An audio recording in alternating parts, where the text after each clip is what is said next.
So we got those cooler temperatures right around the corner. We are about to be spending more time indoors, so time to maybe freshen things up a bit. And here to help us upgrade our space is plant and interior stylist Hilton Carter. New book is called Unfurled, Designing a Living Home. Hilton, it is good to see you again. It's good to see you all. Beautiful Thank book. you for having me back. In fact, you say this book is probably your most personal one yet. It is. In what way? Because my first 5 books, I know it sounds crazy to say first 5, were all about plant styling and plant care, but this is about my personal space, the time that I spent basically designing our home. So I called it Unfurled because just like a plant, when a new leaf is starting to unfurl, that beauty, that growth is amazing to see. But just like designing a space, it's a delicate process. It takes the right care, right patience, and time to see it really truly show its form. So I wanted to give audience, anyone who's reading the book, the opportunity to understand that it doesn't have to happen right away. It's going to be a slow process, and then once it gets there, you'll understand it, you'll see it, and you'll be able to feel that energy, that life. So you say starting the whole design process begins with a mood board. Yes. You got to give yourself an opportunity to understand what is the story that you're trying to tell in the space, in the room. It doesn't have to be the full house takes shape with understanding the materials, whether it's the type of wood you're going to use, the type of tile, the texture, the color. You got to get a better sense of what the story you're trying to tell is. Is it warm? Is it cold? Are you trying to tell a story that's about a particular destination? You've got one behind you, too. I do. I mean, where do you start? How do you even... I typically start with a destination. I like to say, like, this room is going to remind me of a vacation in Paris, let's say. And then I start to pull notes, color, texture from what I remember being so, I would say, prevalent to when I was there and what was important to me. So then I start those feelings. Exactly. So I start pulling those pieces together. Also, plants, understanding what types of plants really make that sort of space shine. So certain plants really talk about different types of spaces. Let's talk about plants, aesthetics. Because I mean, you know, we know the functional purpose that a planter serves, but there's an aesthetic to it as well. We should also mention that these plants, the plants are from Costa Farms, the furniture is from Home Depot. You've got partnerships with both of them. But how do you decide which planter?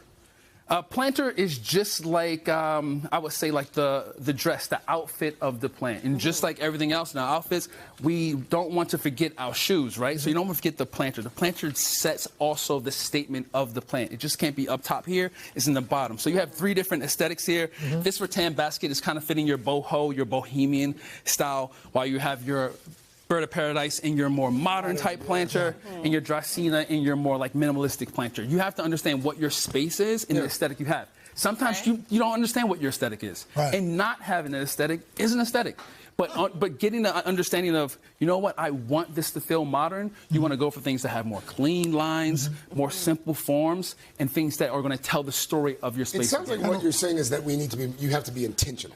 Intentionality is going to be the best thing that you can do, not just in your designing of your space, but in life, right? So this is kind of a nice modern living room setup? This is a modern setup, and when it comes to understanding plants in a living room space, kind of like we have here. Go ahead, Craig, take a seat. Do you feel like you're in a living room?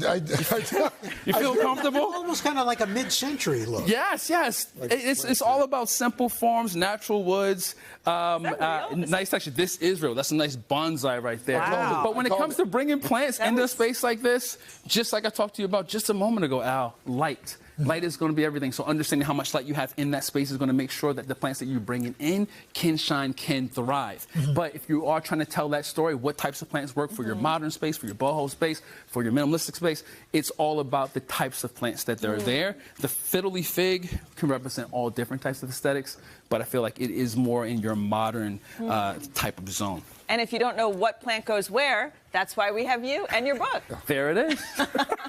Is this something that can evolve? In other words, you've lived in the space for a little bit. Maybe this isn't quite right. I want to change this up. Again, it's slowly unfurling, just like the leaf of a plant. You don't have to be stuck to a particular piece or design. Things change. You might not want this couch to be here over time. You might want to change that color.